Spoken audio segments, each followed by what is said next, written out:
What is going on? This is Mike Clark, Kill Procrastination, man. We have another fire episode for you guys today. This YouTube channel is about to get pumping because I got so much new content that I want to bring to you guys. So, hey, we're going to get right into it, all right? Let's go. Boom. So, you guys already know what it is. We out here working. We out here getting it. We out here grinding. Of course, I bring you guys everything I work on at the time that I'm working on it, man. And look, this is what you're going to get from this particular channel, man. All the time. I keep telling y'all. You know, a lot of these content creators, they're talking about something that they heard about, saw, something they dealt with, but they didn't give you all of the rough, the red, just the messed up part of it, man, the nasty version of it. And just understand, man, that's not what you're going to get here. You're going to get my bad, my good, my ugly, all of it. The first conversation I want to have with you guys, of course, is the update on my 5-unit apartment building and where we're at with it. For the ones that don't know, when they had to purchase the 5-unit apartment building, of course, and we knocked that out, got through the closing, got through the inspection, and boom, within 48 hours, we got a gas leak, man. A gas leak. Now, not only did the tenants know this prior to me buying the property, they knew it during the contract time, they knew it through the whole thing. Matter of fact, they had a meeting over a year ago about this same situation. So, I looked at it like that was messed up. I was in a bad situation, but me being very resilient, I just looked for the solution and what can I do to fix it. Of course, what we do is we shut the gas off.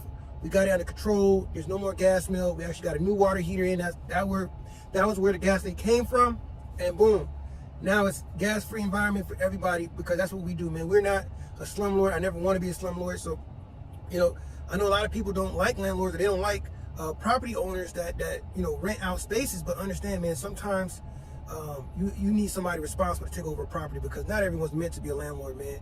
And the way I look at it is, if I can't live in it safely, I damn sure don't want you living in it, okay? So with that being said, yeah, of course I could have been mad, disgruntled, whatever, but look, it is what it is. Lesson learned.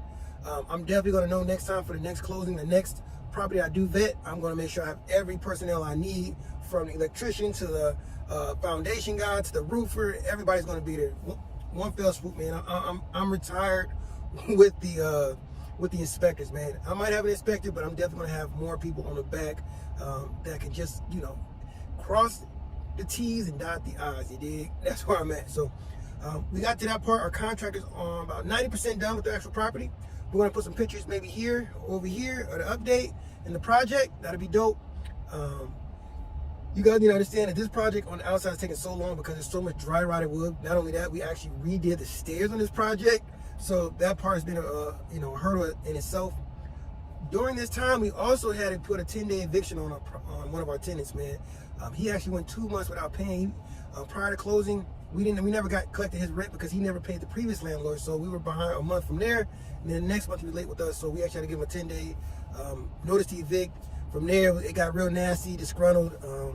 But long story short, he did leave, and he did leave us a nice little gift. All of his stuff was left over there, and it was trash. But once again, like I said, man, we're very resilient, and we're just gonna go through and go with the punches at this point, man. That's one thing you're gonna get from a property that is a little older, not ran accordingly. Doesn't have the best property management team. You're gonna get that. So I knew that going in, and I was already expecting something like that to happen. So it was fine, right? And you gotta understand, with these older properties, there's more opportunity, of course, for the equity piece, and then also a property add value. So, that's the risk you're gonna take with properties like this. I can go out and go buy a brand new turnkey property, but understand there's not gonna be a huge equity piece in it, and the cash flow may not be there. It may or may not be there. I'm more of an investor that I want to do a value add piece, and I also want to bring more, a different style to the neighborhood, man, especially an older neighborhood. I want to update that neighborhood, bring it up, because all those people that are in that particular zip code or that area, man, they're paying property taxes. And if you don't understand it, the city don't redo the roads, they don't redo the sidewalk, or, there might be an issue with the neighborhood. And the reason why all of this is going on and why it's being neglected is because there's no property owners taking charge of that area. You know what I'm saying?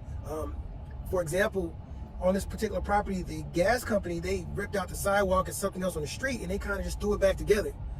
Now, I could have left it like that, didn't say anything, but I called the city and I'm like, hey, why does this look like this in front of my property? Not only that, my neighbor's property. Why do we gotta look at that? So they went ahead and put a work order in, and they're gonna do it correctly, and they assured me and said, hey, Mr. Clark, we're gonna make sure this is good. So look, man, take charge of your neighborhood. That's the only one who's going to be able to do it. We want to complain about our areas, our neighborhoods, and why other communities look better than ours. And that's because you got neighborhood watch. You got that person that's staring through the doors and looking for the most, looking for weird people.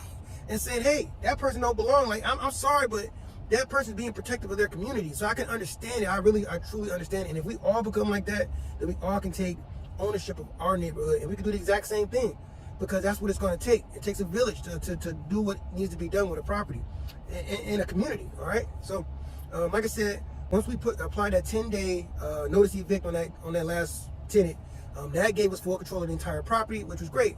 So now we got that done. Now we actually had to go in. I had to change all the doors, all the locks. If you think about that, it was going to cost me a crazy amount of money to get all the doors and all the locks changed. Now, man, we went to Lowe's, picked them things up. I did every one by hand. And we're talking about a screen door, a front door, back door, and another screen door. And I did that for 5 units. Come on, man. You can do the math on that and the time. But, you know, it has to happen. You have to take and secure your property. Okay? So that's where we're at on the outside exterior. We actually broke this project into 3 different phases. One is going to be the outside exterior. Then we got the landscape. And then, of course, we got the inside of the property. And that's going to be, each unit is going to be renovated. We're going to do them one by one. That way, because, you know, I'm really financing this project. And hopefully this will be the first and last time I finance a project using my own funds. I'm definitely reaching out to more lenders, private lenders. And I want to bring you guys all that information, man. As soon as I get it, I'm going to push it out to you guys. And what I'm understanding about using my own money, man, it goes fast, because it's just boom, you need this money for this, you need money for this, you need money for this. And it just starts to add up very, very quickly. So I'm definitely going to look into private funding the next project I do. But with that being said, once we get into the inside, we're going to do each unit one at a time. And as we do that unit, we're going to rent that unit out. So now we got the deposit, now we got first month rent, all that good stuff. We're going to get long-term leases, and we'll be good with that, all right? And then boom, we'll do 1 unit, then we'll go to that 2nd unit, 3rd unit, 4th unit, and the 5th unit.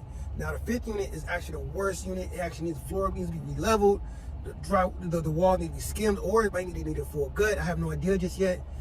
So we're just going, you know, unit by unit to see which one is going to be the easiest to put together, and then put somebody in it. So, you know, we're getting close. I think 2 more months we'll be able to wrap up this project.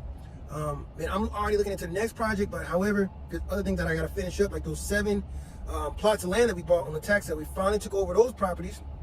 They're currently in our name on that real estate LLC. So once that has been completed, now we're going to go ahead and we're going to be putting those tiny homes on. So that's going to be another episode that's going to be coming out to you guys hopefully very soon. So we're getting all of that together. And there's some other things that I want to do that's behind it that I've actually been hearing some other people doing. So we're going to see, you know, where we're going to go with that. But it's been frustrating, man. It's been very frustrating, this whole project, but we're getting it.